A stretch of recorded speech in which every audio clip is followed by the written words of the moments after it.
let's be honest about something real quick. Over 90% of men's interactions with Western women are negative. And you're welcome to come up with your own number, but don't fool yourselves. If you've interacted with a woman and it was pleasant, but the result is not what you wanted, and whatever it is that you want, though I feel like most men want at the very least the same thing, if that was not what she gave you, that still should count as a negative interaction because you wasted your time, your efforts, and a lot of times your money. So what is your number? Flirting with modern women, approaching modern women, and even matching with modern women on dating apps have become a negative experience for the majority of men. And why would you want to put yourself through that? I mean, I don't use dating apps anymore, really, but I remember every time I matched with a girl on a dating app back in the day, and I was like, oh,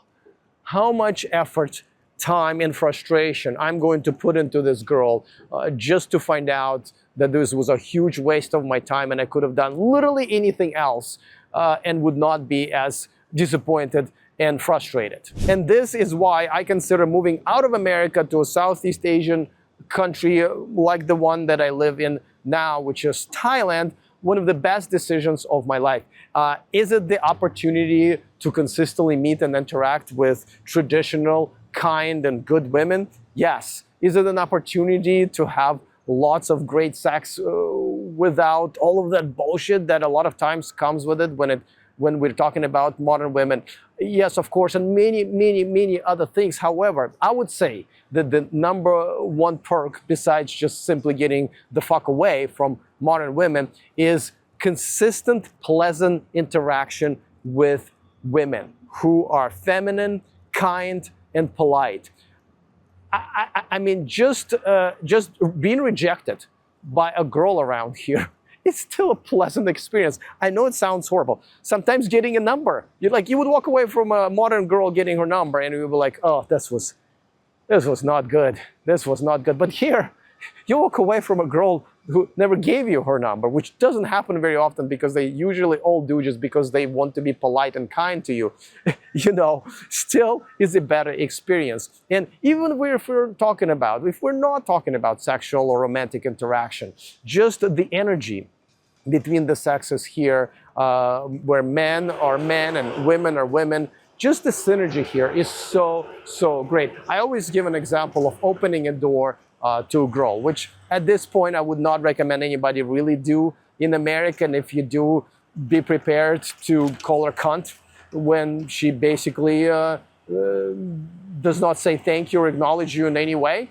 But a lot of men have essentially opted out from doing that altogether, and I don't blame them. That's every time you open a door to a woman and try to be a gentleman in a Western country, you pretty much go to war. Here, it is such a pleasure to be a gentleman. You will absolutely, as you give your masculine energy to her by opening a door for her as a gentleman, you will absolutely get a great feminine energy injection back into your life. And it's just such a pleasure on an everyday basis. So ask yourself, why would you interact with women who essentially never bring any positive energy back to you when you interact with them, no matter what the interaction was?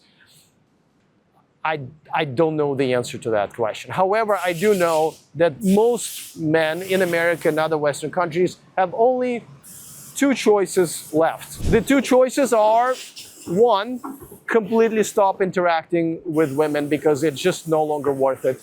I know many men, unfortunately, who just chose to do that. They're developing their careers, they're having a good time with their friends and family and hobbies, improving themselves, making money, and all of that stuff. I couldn't do it, but I definitely commend those who were just able to completely carve women out of their lives. But the number two is something that I recommend you do if you actually do want to interact with women, if you do want to have sex, relationships, and maybe one day even marriage and children. Essentially do what I have done. Ditch American women, ditch modern women, move to another country, and if you seriously want to consider that, which I do believe your only choice if you want a woman or women in your life, go to themillionmenproject.com. I have outlined every single step of the way on how you can actually accomplish that. A lot of it is self-improvement. A lot of it is actually planning, choosing the right country for yourself, and then also unpacking. And I don't really mean your underwear and your socks. I mean unpacking your life into this new environment where you don't live the same life. You embrace the new culture, you embrace the new language, and of course, you embrace the new feminine energy in your life.